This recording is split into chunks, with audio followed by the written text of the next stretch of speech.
জামায়াত ইসলামের সঙ্গে জোট গঠনের প্রেক্ষাপট নিয়ে নানা আলোচনা সমালোচনার মধ্যেই গতকাল এনসিপি থেকে পদত্যাগ করেন দলটির সিনিয়র যুগ্ম সদস্য সচিব ডাক্তার তাসনিম জারা। এরপর আজ সকালে সামাজিক মাধ্যমে একটি পোস্ট দিয়ে নিজের পদত্যাগের কথা জানান দলটির যুগ্ম আহ্বায়ক ও আরেক নারী নেত্রী তাসনুবা জাবিন। এই দুই পদত্যাগ ও আরো কয়েকজন নারী নেত্রীর নেতিবাচক মন্তব্য ঘিরে বাংলাদেশের বর্তমান রাজনৈতিক প্রেক্ষাপটে ছাত্র জনতার অভ্যুত্থান পরবর্তী সময়ে গঠিত জাতীয় নাগরিক পার্টির অভ্যন্তরীণ সংকট এখন চরমে।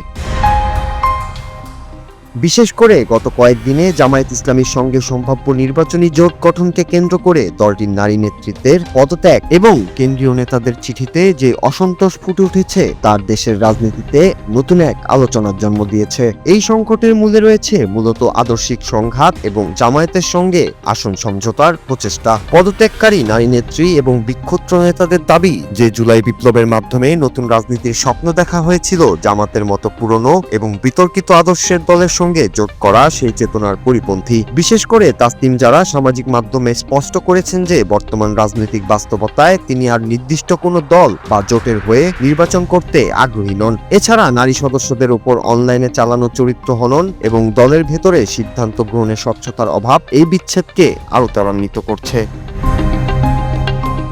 এই পরিস্থিতির রাজনৈতিক বার্তা অত্যন্ত গভীর। এনসিপি যখন ৩০০ আসনে একক প্রার্থী দেওয়ার ঘোষণা দিয়ে মাঠ গরম করেছিল তখন মাত্র ৩০ থেকে ৫০টি আসনের জন্য জামায়াতের সঙ্গে জোটের খবর তাদের তৃণমূল সমর্থকদের মধ্যে বড় ধরনের আস্থার সংকট তৈরি করছে।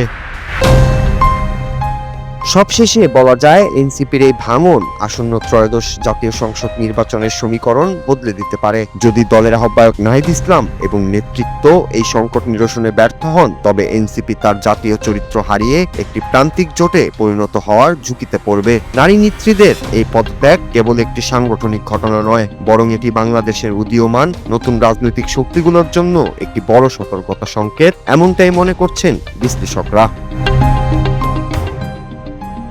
নূর Raju, Bangla TV news desk.